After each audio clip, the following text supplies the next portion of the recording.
আসসালামু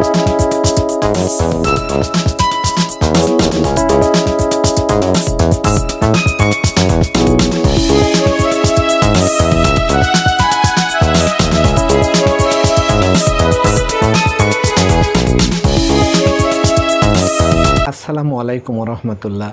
যে যেখানে আছেন দেশে অথবা দেশের বাইরে, আশা করি ভালো আছেন। আমি মির্জা তারিকুল ইসলাম আছি আপনাদের সাথে আর একটা নতুন নিউজে।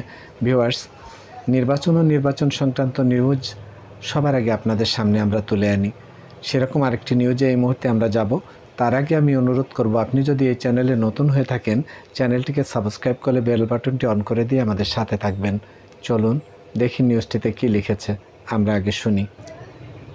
জুলাই সনদ সংস্কার, বিগত ফ্যাসিবাদী সরকার ও তার সংশ্লিষ্টদের বিচার এবং নির্বাচনের রোডম্যাপ একসঙ্গে দেওয়ার আহ্বান জানিয়েছেন জাতীয় নাগরিক পার্টি এনসিপি। আজ শনিবার রাজধানীর বাংলা মোটরে এনসিপির অস্থায়ী কেন্দ্রীয় কার্যালয়ে আয়োজিত এক সংবাদ সম্মেলনে এ আহ্বান জানানো হয়। সংবাদ সম্মেলনে এনসিপির আহ্বায়ক নাহিদ ইসলাম বলেন, জুলাই সনদ সংস্কার, বিচার ও নির্বাচনের রোডম্যাপ একসঙ্গে দেওয়ার জন্য সরকারের প্রতি আহ্বান জানাই। এতে জনমনে ও রাজনৈতিক দলগুলোতে স্বস্তি আসবে। তবে স্থানীয় সরকারের নির্বাচন সম্পর্কে নাহিদ ইসলাম বলেন, জাতীয় নির্বাচনের আগে স্থানীয় সরকার নির্বাচন দেওয়ার পক্ষে এনসিপির অবস্থান পুনর্ব্যক্ত করেন এই সংবাদ সম্মেলনে। তিনি বলেন যে জাতীয় নির্বাচনের আগে স্থানীয় সরকারের নির্বাচন করতে হবে বা দিতে হবে, এরকম মন্তব্য করেছেন নাহিদ ইসলাম। অন্তর্বর্তী সরকারের দুই ছাত্র উপদেষ্টা আসিফ মাহমুদ ও মাহফুজ আলম রয়েছেন।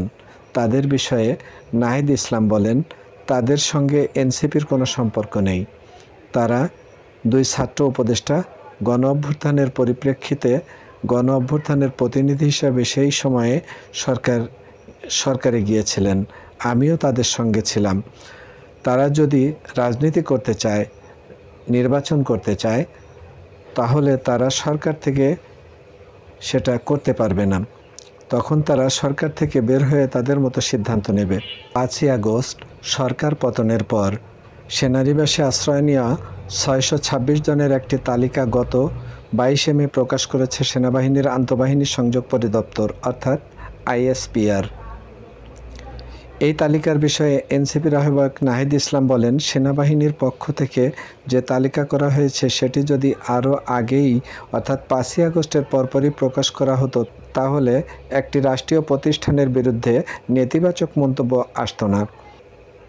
এছাড়া আমাদের রাজনীতির সঙ্গে সামরিক বাহিনীর সম্পর্কের ঘটনা এর আগে ঘটেছে। আমরা 1/11-এর মতো ঘটনা দেখেছি। এগুলো কারোর জন্যই ভালো ফল বয়ে আনে না। এ সময় জাতীয় নাগরিক পার্টি এনসিপির সদস্য সচিব আক্তার হোসেন, জ্যেষ্ঠ যুগ্ম আহ্বায়ক সামান্তা শারমিন, মুখ্য সমন্বয়ক নাসির উদ্দিন পাটোয়ারি, মুখ্য সংগঠক দক্ষিণাঞ্চল হাজরত আবদুল্লাহ ও প্রমুখ উপস্থিত ছিলেন। ভিউয়ার্স, এই ছিল এই নিউজটি। ভিউয়ার্স, এই নিউজটি প্রকাশ করেছে কালের কণ্ঠ। কালের কণ্ঠ থেকে সূত্র নিয়ে নিউজটি আপনাদের সামনে আমরা তুলে এনেছি। 3টি বিষয়ের উপরে এনসিপি গুরুত্ব দিয়েছে।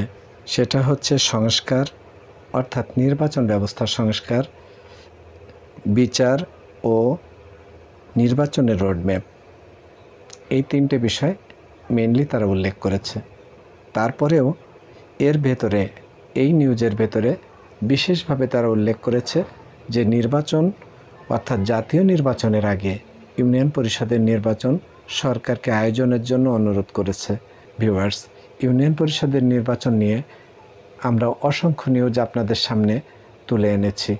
আমরা সরকারের নেওয়া সিদ্ধান্তের অপেক্ষায় থাকলাম, যেদিন সরকার এই সিদ্ধান্তটা সুস্পষ্টভাবে জানাবেন এবং নির্বাচন কমিশন আমাদের ঘোষণা দিবে, সেই দিনই আমরা এই স্থানীয় সরকারের নির্বাচনের বিষয়ে জানতে পারব সরকারের অবস্থানটা। ভিউয়ার্স, আজ আর নয়, আপনারা যে যেখানে আছেন ভালো থাকবেন।